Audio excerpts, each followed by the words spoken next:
Poder compartilhar com você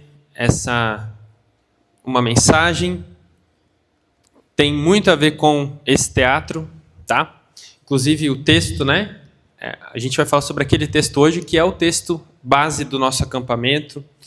Então, se você está com a sua Bíblia, você pode abrir esse texto, mas para você rabiscar, enfim, mas se você quiser acompanhar ali, a gente pode inclusive deixar esse texto aí, tá, Natan? A gente vai falar sobre esse tema por inteiro. A gente pensou, né, nesse acampamento, em todas as mensagens, tudo voltado para isso, né, para essa dinâmica, né, de nós nos entregarmos ao Senhor. Então eu quero ler com você Romanos 12, versículos 1 e 2. Vamos lá. Portanto, irmãos, pelas misericórdias de Deus, peço que ofereçam o seu corpo como sacrifício vivo, santo e agradável a Deus. Esse é o culto racional de vocês. E não vivam conforme os padrões desse mundo, mas deixem que Deus os transforme pela renovação da mente para que possam experimentar qual é a boa, agradável e perfeita vontade de Deus. Amém? Gente, no ano passado, a gente fez uma série de mensagens sobre Romanos. Quem lembra? A gente falou vários cultos sobre essa carta de Paulo, né? E é uma carta que fala muito comigo. Os estudiosos da palavra, os teólogos, falam que se tivesse só esse livro, se todos os outros livros pela perseguição da igreja tivessem sido apagados e queimados, se nós tivéssemos só Romanos, ainda assim, todos nós aqui conheceríamos Jesus, porque é um livro poderoso para quem está começando essa caminhada com Jesus. Ler Romanos, você consegue ter uma dimensão de toda a obra de Deus, desde a criação até o sacrifício, a ressurreição. É maravilhoso. E é tão maravilhoso que a gente fez uma série de mensagens no ano passado sobre isso, né? A gente tem homens como John Wesley, Martinho Lutero, que se convertem só de ler esse livro de Romanos. E aí, vou relembrar com você, mas Paulo escreve essa carta a uma igreja que está onde? Aonde? Em Roma. Porque chama Romanos. Aonde é a igreja? Como é que é o nome do livro? Então ele escreve para a igreja de Roma. Ele pega toda a obra de Jesus, desde a criação, explicando sacrifício, todos os temas. Ele explica para a igreja de Roma, que é uma igreja que está dividida. É uma igreja que tem judeus e os gentios, que são pessoas que não são de Israel. E está tendo muita treta entre esses dois, porque os gentios falam que tem que ser de um jeito, os judeus trazem as tradições que não estavam incorretas, mas está tendo muito atrito, ok? Vocês entenderam isso? Então é por isso que Paulo escreve essa carta, para explicar, né? E aí, hoje nós vamos falar então sobre esse versículo 12, né?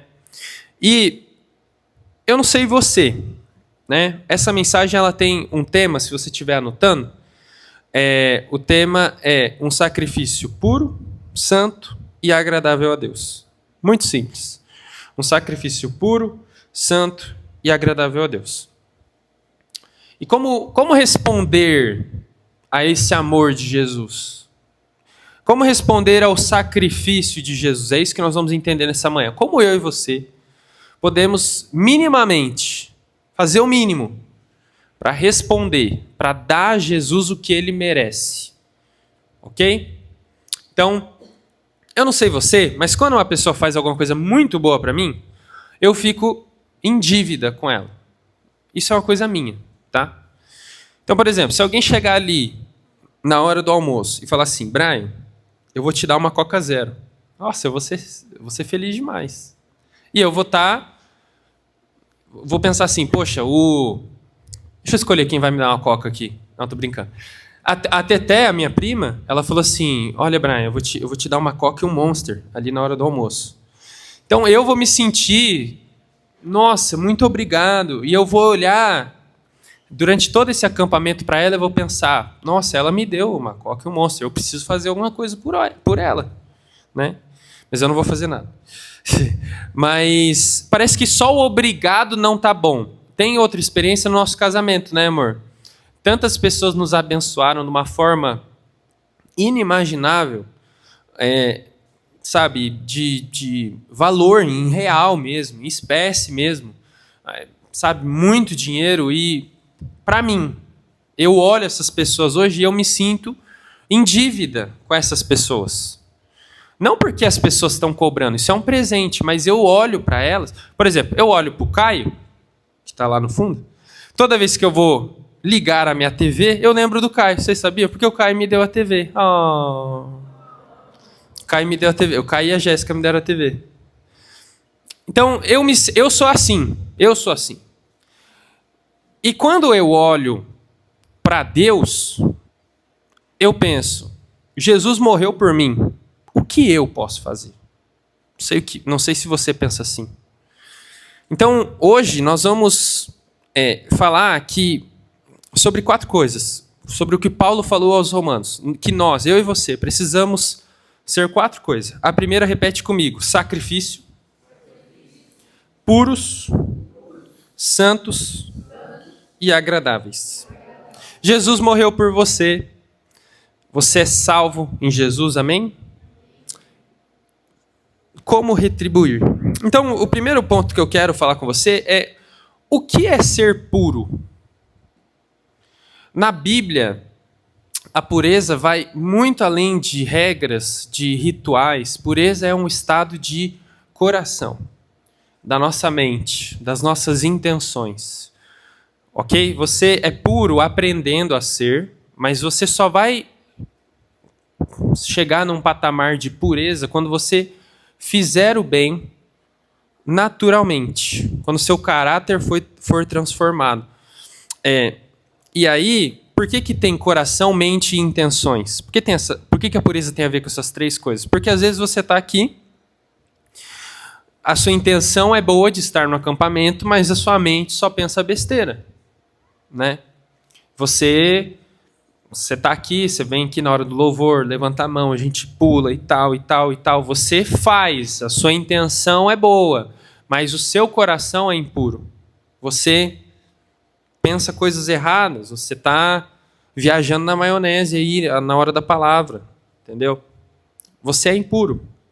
No Antigo Testamento, a pureza estava ligada com os rituais de separação, de consagração. No Novo Testamento, Jesus vai redefinir o conceito, vai ensinar que a verdadeira pureza ela vem de dentro, não das coisas materiais e externas. Olha só no Sermão da Montanha, a pregação mais importante de Jesus, o que ele vai falar?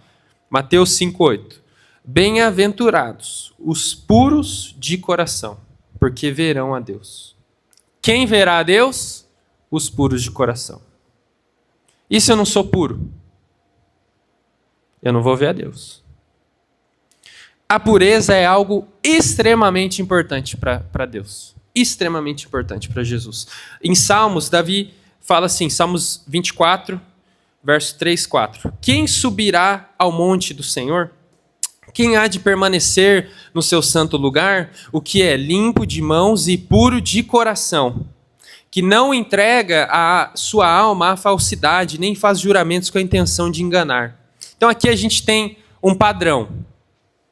Quem pode permanecer no santo lugar? Quem pode entrar na presença de Deus e desfrutar da presença de Deus? Aquele que é limpo de mãos e puro de coração. E aí eu tenho a primeira pergunta nessa manhã. Você se considera puro? Você se considera limpo? As suas mãos estão limpas? Aquilo que você toca, aquilo que você faz tudo com a sua mão. Sua mão é importantíssima. A sua mão, ela é limpa? Você é falso? Você está aqui nessa manhã sendo uma pessoa que você não é? Ou você é na sua escola aquilo que você não é? Você é duas, às vezes três. Na minha adolescência eu era 3 pessoas. Olha que loucura. Eu era um na escola, um em casa e um na igreja. Meu Deus. Cara, um pouco louco. 3 pessoas em uma só.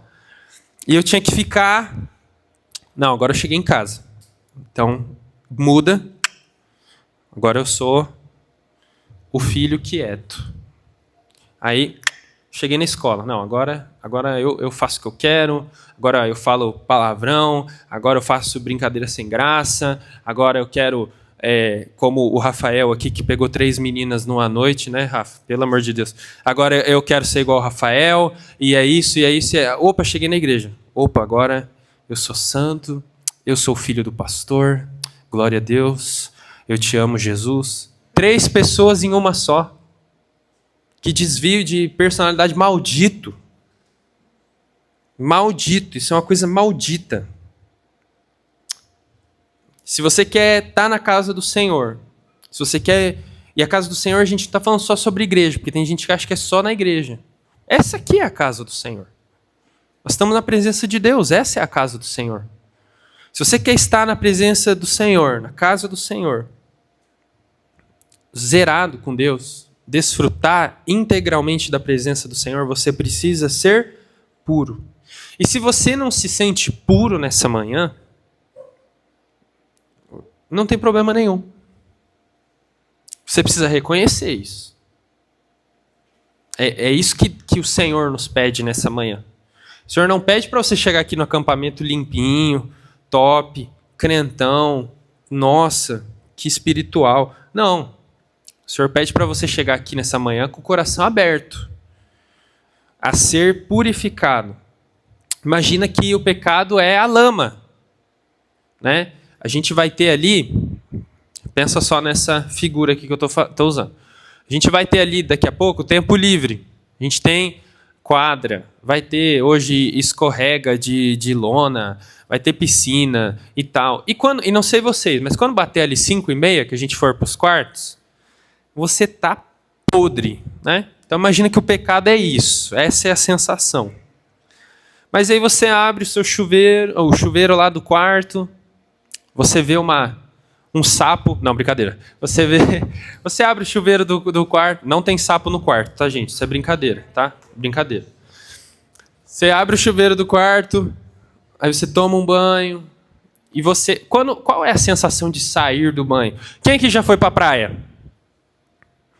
Você tá na praia, você entra naquele mar, aquela água salgada, você não vê a hora de você chegar em casa. E aí, quando você chega em casa, você toma um banho e você deita na cama. Sabe aquela sensação, assim, ó? Aquela da água doce, você acabou de tomar um banho. É isso que Jesus faz com a gente. Jesus nos limpa do pecado para que a gente fique, ó, livre.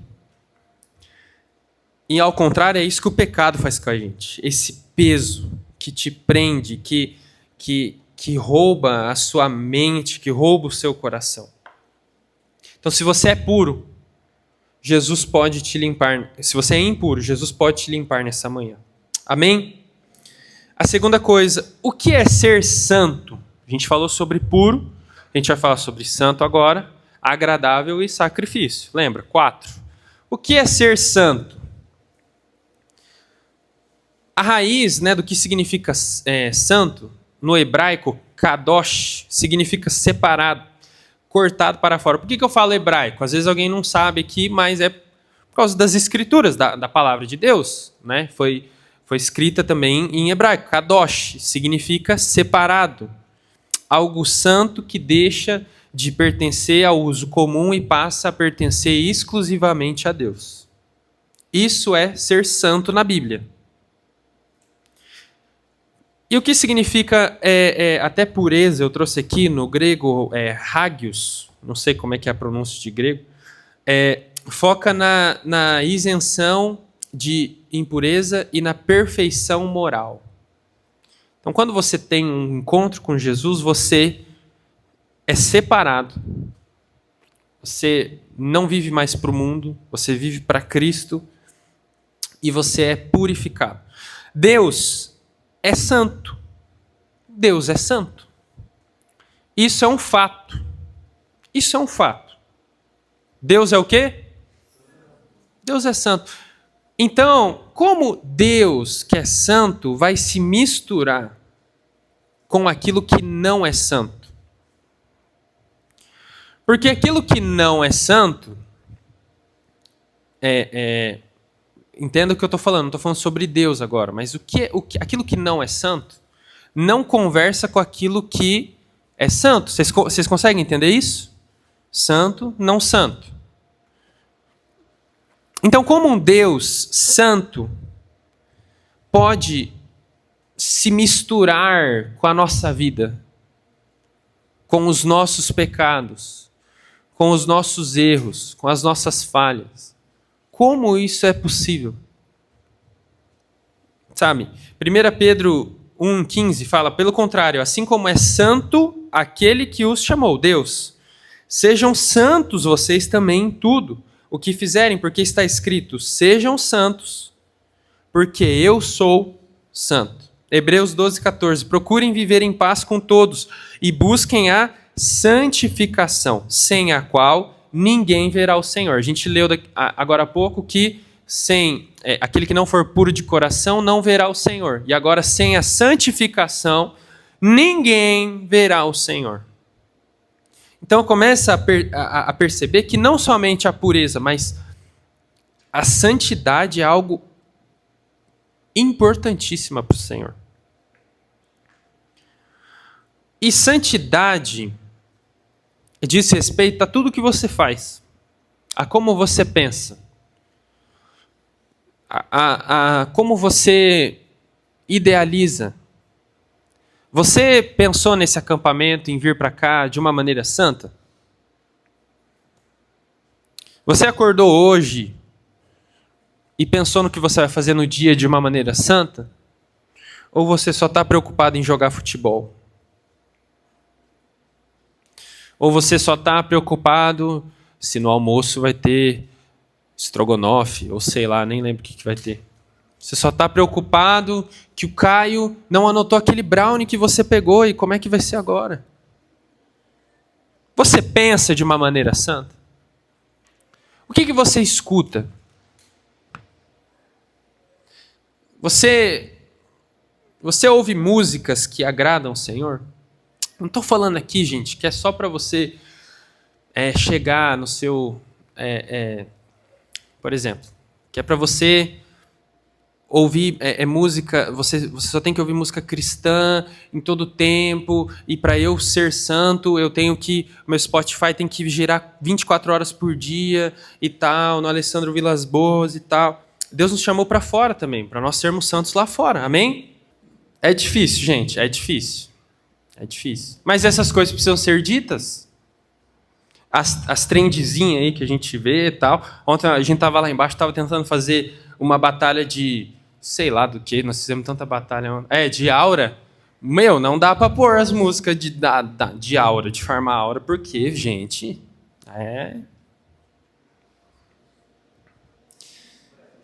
As do passinho do Jamal são as piores, tá? Tô lembrando agora. São as piores, não dá. Gente, E como que... Olha só como que o capeta faz com você. O capeta zomba da sua cara. Por quê? Porque você está lá no TikTok, aí você passa o passinho do Jamal. E aí às vezes você não presta atenção na música. Mas aí e o TikTok é uma arma do capeta também, que daí você vê um vídeo, se você ficar 3 segundos naquele vídeo, ele vai começar a te recomendar um monte de vídeo com as mesmas músicas, ou com o pessoal fazendo a mesma coisa, porque ele entende que aquilo ali está prendendo sua atenção. Então, você vê um vídeo, você presta atenção em alguma coisa naquele vídeo, tem uma música que, não tem nada a ver. Daqui a pouco você está rolando, todo dia está aparecendo para você. Daqui a pouco, a cada hora que você pega no celular, aquela música está tocando. Daqui a pouco você está cantando essa música. Sei lá, lavando a louça lá para sua mãe, está na sua mente, está martelando a música. O que você acha que é isso? Você acha que isso é santidade? Não. Desculpa. Não é. Então, presta atenção no que você ouve, porque a música tem o poder de te doutrinar. A música tem o poder de moldar a sua mente. Isso é muito sério. Isso é muito sério. Tanto para o bem quanto para o mal. Com as músicas que nós cantamos na igreja, nós aprendemos. A gente acabou de cantar aqui. O castigo que nos traz a paz estava sobre ti. E por suas pisaduras nós fomos sarados. Isso está na Bíblia. Se você sabe a letra da música, você sabe que está na Bíblia. Se você sabe qual que é a música da Melody, você sabe que toca no inferno. Tá? Então toma cuidado com o que você ouve. Deus é santo e Deus quer ter relacionamento com você. Deus nos criou. Deus não te criou só para você levantar da cama todo dia às 7 horas da manhã, ir lá ouvir a aula de história, dormir um pouquinho na aula e daqui a pouco volta para casa e tal. Então eu estou terminando a escola, tal. O que você quer ser? Eu quero fazer faculdade e depois eu quero ir lá, eu quero ter uma família, eu quero ter filhos, eu quero morrer bem velhinho com os meus netos e amém e glória a Deus. Esse é meu objetivo de vida. Deus nos criou também para isso, mas para nós nos relacionarmos com Ele. É para isso que você é criado. E como eu e você conseguimos nos relacionar com Deus, não buscando a santidade que está em Deus. Deus não vai mudar. Deus não vai tolerar que você brinque com a presença dele. Deus não vai tolerar que você passe semanas e semanas e semanas e semanas fazendo tudo que desagrada a ele, para você chegar num culto e você erguer a sua mão porque todo mundo está erguendo ou porque a Maria veio tirar uma foto sua. Não. Não, Deus não vai tolerar isso. Presta atenção, toma cuidado, Deus é santo. E aí a terceira coisa, o que é ser agradável? Deus não somente nos chama para ser puro e santo, mas para nós sermos agradáveis. Na Bíblia, agradável descreve então a alegria, a satisfação, né, de Deus. Lá em Romanos 12, né, como nós lemos, Romanos 2,12, diz que a vontade divina é descrita como boa, perfeita e agradável. Ou então em Colossenses 4:6, fala lá sobre a nossa maneira, né, como nós devemos falar, que seja sempre agradável, que as nossas palavras sejam temperadas com sal. Né? Reflete então a sabedoria, o equilíbrio em você responder às pessoas. Você tem que parar de ser chato, entendeu? Você é muito chato. Você chega num acampamento, você não quer falar com ninguém, você só quer falar com o seu grupinho. Para de ser chato, você tem que ser agradável. Olha para quem está do seu lado e fala, para de ser chato, pelo amor de Deus. Talvez essa pessoa que está aí do seu lado, olha aqui, talvez essa pessoa que está aí do seu lado, presta atenção aqui, ó. Talvez esse ser de luz que está aí do seu lado, ser de luz não. Talvez essa pessoa que está aí do seu lado, você tá no quarto já com essa pessoa. Você sabia que nós estamos em 60 pessoas aqui? Você sabia que você não precisa só ficar com as 5 meninas do seu quarto? Ou com os 5 meninos do seu quarto? Você sabia que você pode conversar com mais gente? Que você pode zoar mais gente? Que você pode ter novas amizades? Usa para isso, seja agradável. Tem gente que levantou hoje de manhã e nem me deu bom dia, eu fiquei chateado. E eu já sei quem não me deu bom dia, tá? Me dá bom dia amanhã, gente, sou carente. Agradável, seja agradável. Seja agradável nas suas atitudes. As suas atitudes têm que agradar a Deus. Justiça, misericórdia, amor ao próximo. Às vezes você não é uma pessoa justa. Às vezes você estava querendo roubar lá no jogo da Festa Country ontem. Tinha gente furando fila ontem. Fila, no touro. você vai conseguir ficar 10 segundos em cima. Se você ficar 1 minuto na fila, 6 pessoas vão e voltam. E tinha gente furando fila, porque não consegue ser justo. Amor ao próximo. Se você vê um acidente na rua, não tô nem aí, o problema é dele. Às vezes seu pai faz isso. Se você vê alguma coisa errada acontecendo, você vira as costas para isso. Você não faz nada. Você não consegue ter amor, você não consegue ter misericórdia. Ele que se lasque. Também, olha o que foi fazer. Ninguém mandou. Pelo amor de Deus, Jesus não nos chamou para ser assim. E essas ações nossas, de nós uns com os outros, agradam o Senhor, você sabia? É muito difícil agradar a Deus. Você sabia que se você tratar bem aquele amigo seu da escola que ninguém suporta, você vai estar agradando a Deus? E aí, gente, aqui eu queria entrar num ponto muito importante que a nossa adoração, aquilo que nós fazemos aqui como ministério, ela sobe até a presença de Deus que está no céu como um cheiro. 2 Coríntios 2,14. Graças, porém, a Deus que em Cristo sempre nos conduziu em triunfo, por meio de nós manifesta a fragrância, o cheiro do seu conhecimento em todos os lugares. Porque nós somos para com Deus o bom perfume de Cristo, tanto entre os que estão sendo salvos como entre os que estão se perdendo.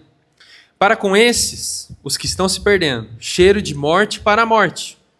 Para com aqueles, aroma de vida para a vida. Quem, porém, é capaz de fazer essas coisas? Traduzindo, aquilo que você faz sobe ao Senhor como um cheiro podre ou como um cheiro bom? Vou fazer um comparativo aqui. Ontem nós chegamos aqui na chácara, né, a gente já comentou sobre isso, e estava, não sei porquê, um cheiro de bosta.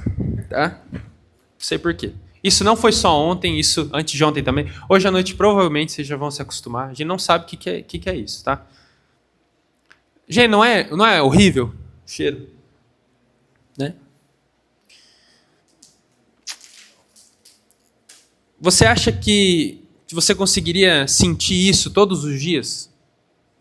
Imagina você conseguir sentir isso 10 horas por dia. Imagina você conseguir sentir isso 24 horas por dia, esse cheiro horrível.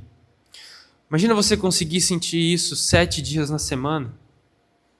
365 dias por ano. A palavra de Deus nos ensina que a maneira como nós vivemos sobe como um cheiro.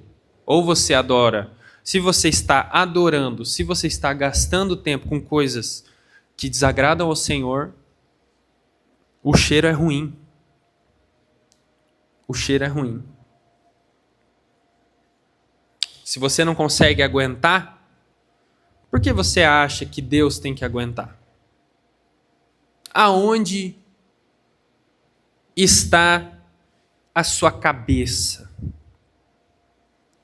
Você acha que Deus, Criador do universo, tem que suportar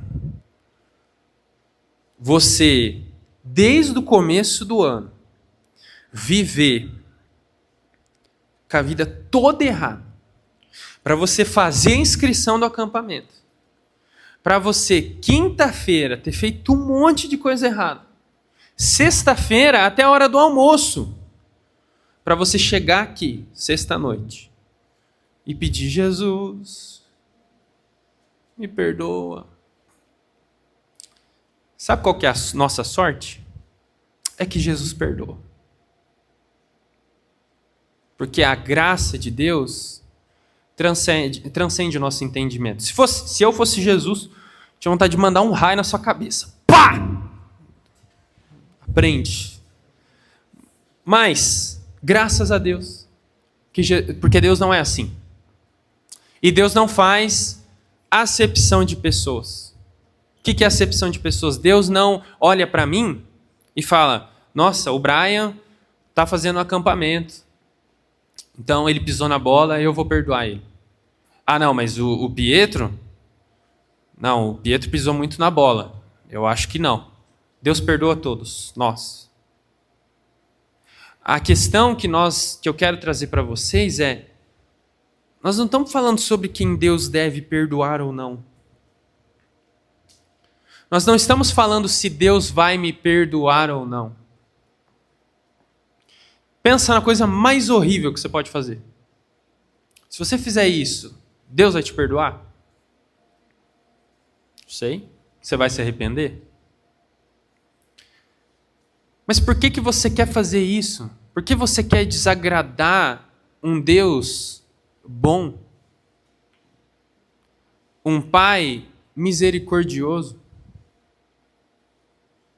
Imagina seu pai chegar e falar assim,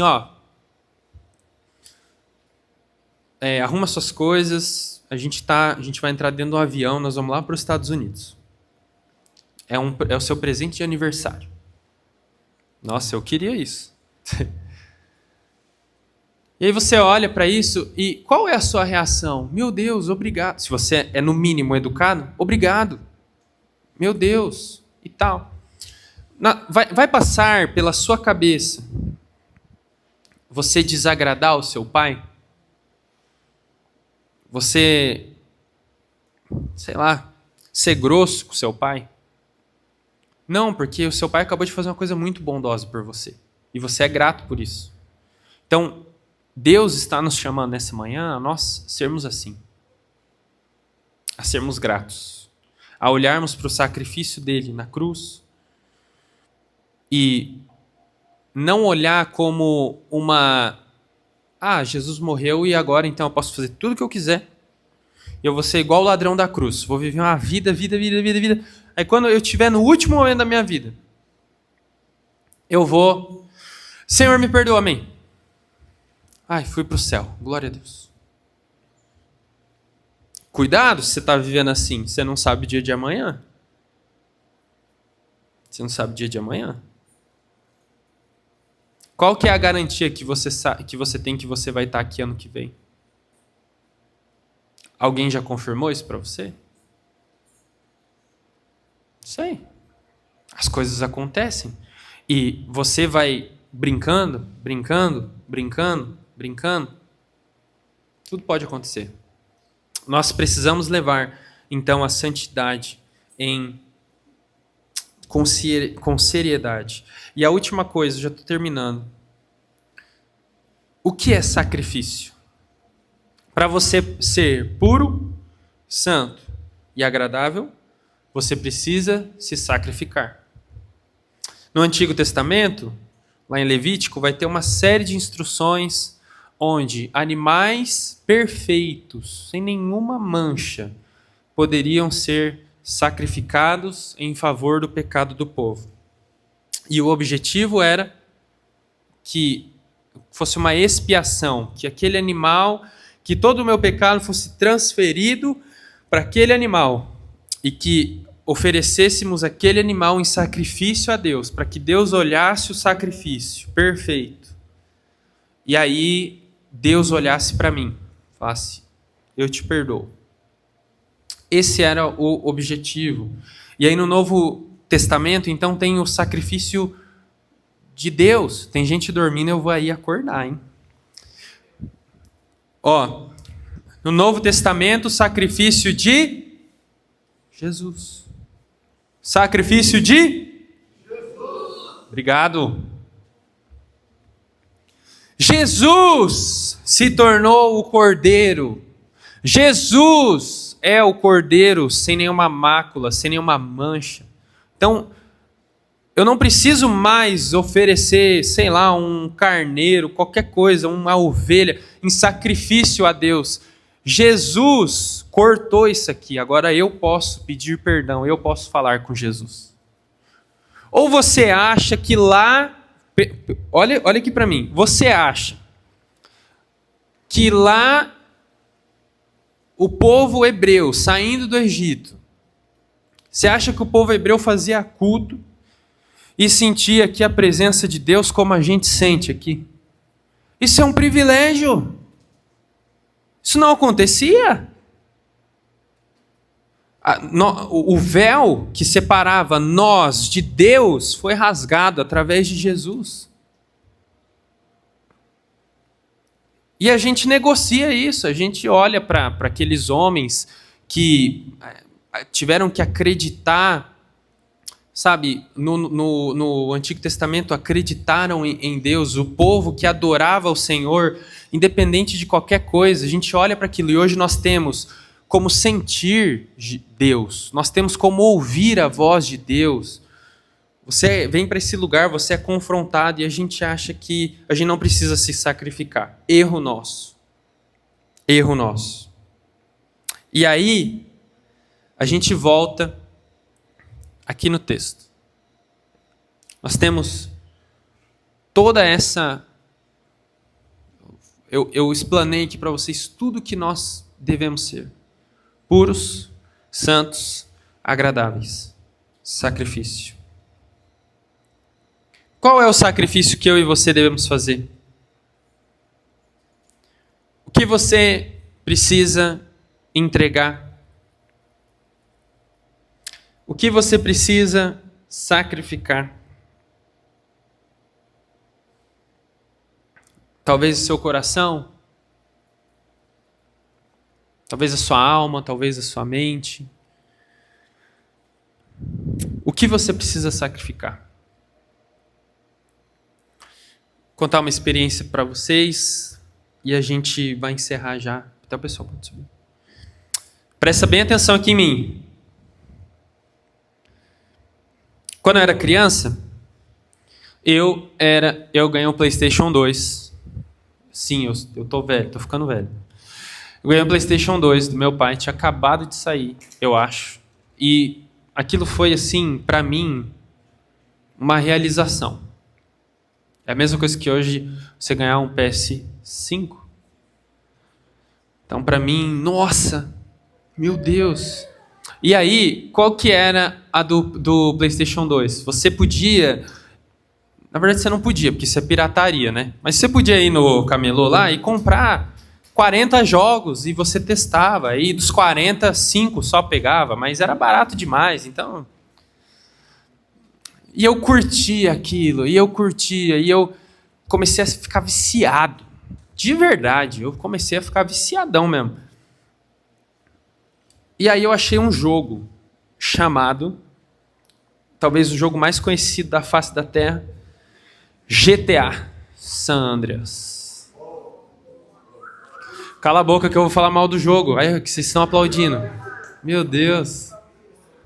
Espera eu terminar de falar.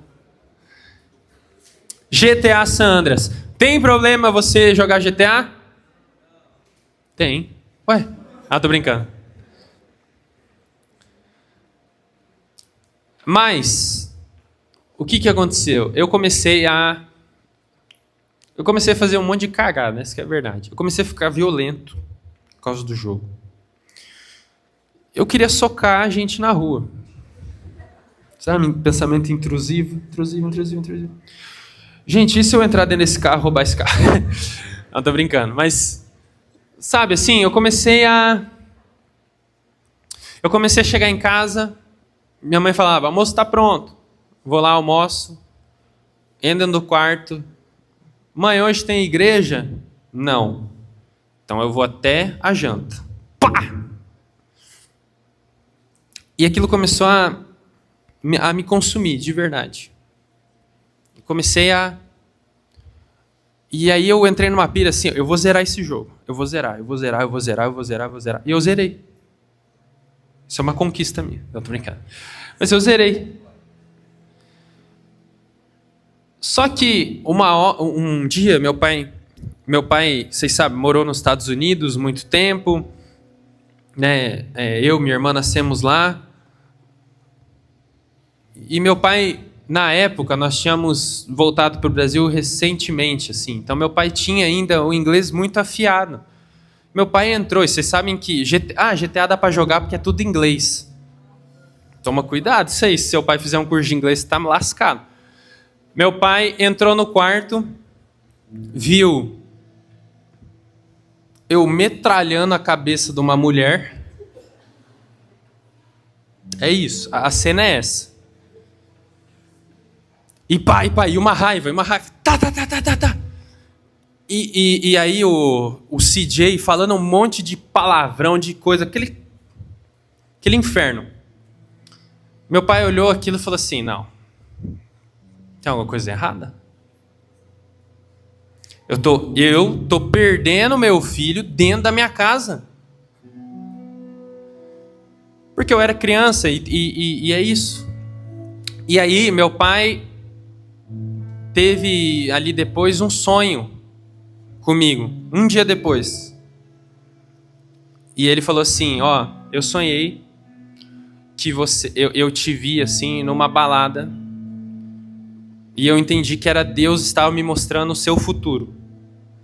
Eu te vi numa balada, estava com uma arma na cintura, estava cheio de mulher, você estava num ambiente maldito. E eu entendi que é por causa do jogo. Eu tinha acabado de zerar e eu queria jogar mais. Aí eu olhei e falei assim, tá bom, pai. Aí meu pai falou assim, então, traz o jogo aqui. Aí eu fui, apertei o PlayStation 2, entreguei o jogo na mão do meu pai. Meu pai falou, então agora eu vou quebrar esse jogo. Você não vai nunca mais jogar isso aqui, porque isso aqui está sendo uma arma do diabo na sua vida. Você entende isso? Aí eu não falei não para não apanhar, né? Mas eu falei, sim, entendo, pai. Aí ele foi e ele quebrou o jogo na minha frente. Quebrou em 4 o CD. Aí eu pensei assim, meu Deus, como vai ser agora? Eu não vou mais poder jogar jogo de tiro, pai? Mas depois eu joguei e tal, só para esclarecer aqui para vocês, era sobre aquele momento específico da minha vida. Depois não joguei GTA mais, nunca mais joguei GTA. Mas, tô falando sobre jogo de tiro, mas eu tive que tomar uma decisão que eu não entendia. É óbvio que se meu pai chegasse e abrisse o PlayStation e só quebrasse o negócio e falasse, você nunca mais vai jogar isso? Tinha acabado para mim. Tá certo. Meu pai é meu pai. Mas meu pai fez eu entender aquilo que estava sendo feito ali. E essa é uma lição que não foi... A gente não está mais falando sobre GTA. Porque teve coisas na minha vida depois que eu tive que quebrar. Teve coisas na minha vida depois que eu tive que sacrificar, que doeu. Doeu como uma criança que tinha... que eu e a minha irmã, a gente foi criado bem no apartamento, né? Uma criança que só tinha o PlayStation. Só tinha o seu melhor jogo. Seu pai chega e quebra. Doeu? Doeu, mas hoje eu entendo. Hoje eu entendo. A gente não está mais falando sobre GTA, tá? Não significa que você vai chegar na sua casa. Pai, esse jogo de R$400 você comprou para mim, eu vou quebrar agora, porque o Brian falou. Não, não precisa, calma. Mas é sobre coisas, gente. Se alguma coisa está roubando sua atenção, você precisa prestar atenção. Você precisa prestar atenção. Porque é devagarzinho. Começa com uma coisa, daqui a pouco vai te consumindo.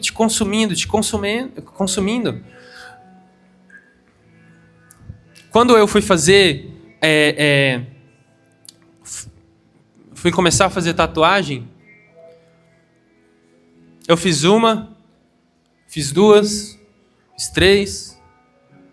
Aí na terceira eu falei assim, eu saí do estúdio e olhei assim, não, mas falta mais.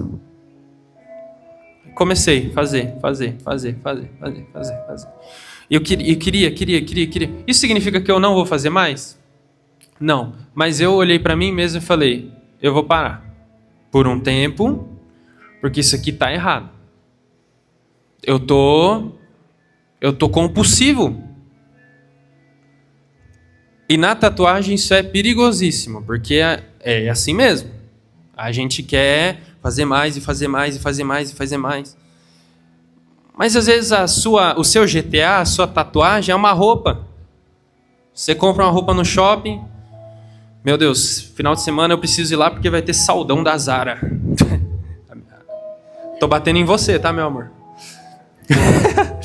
Ontem ela falou de mim, hoje eu tô falando dela. Gente, eu preciso... Saiu o FIFA 26, agora eu quero o 27, porque vai lançar semana que vem. Eu comprei uma camisa de time. Não, eu preciso de mais uma. Já zerou a temporada, agora reiniciou. Quê? Tô batendo em você também, Vini. Aí. Tênis. Calça. Bem material. Coisa no seu cabelo. Às vezes você muda mais de cabelo que o Neymar. Você quer pá. Né? As meninas também. Sabe, a gente não foi chamado para isso, gente. A gente não foi chamado para que a nossa atenção fique aqui, ó. Quando você perceber que a sua vida está muito na horizontal, tá errado. Você tem que, ó, vertical. Céu. Deus. E isso é muito difícil. Não vou falar para vocês que é fácil. É difícil você tomar essas decisões. Mas é o que Deus exige. Jesus morreu por mim e por você. O que você vai fazer? Você vai continuar vindo aqui. Às vezes você sai aqui do culto, saiu ontem à noite, aí foi lá na festa, já soltou um palavrão, já começou a sair no soco lá, que teve até treta na fila. Você já sai daqui, já parece que encapetado já.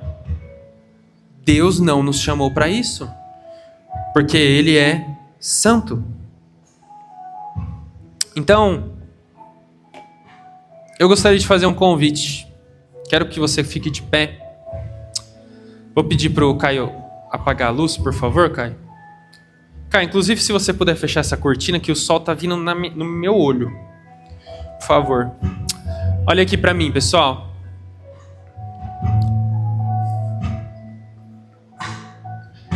Eu quero fazer um convite nessa noite. Se você tem algo que você precisa entregar como um sacrifício. Se você tem algo que você precisa deixar aos pés do altar.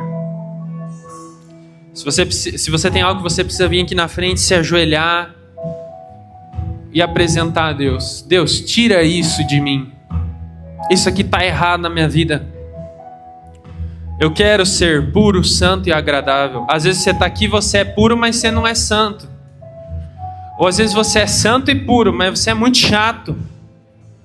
Você não é agradável. Ou você é santo aqui dentro, mas o que você faz lá fora sobe como um cheiro ruim. Eu quero te convidar a vir na frente, se essa palavra falou com você. A gente vai cantar uma música, nós vamos orar.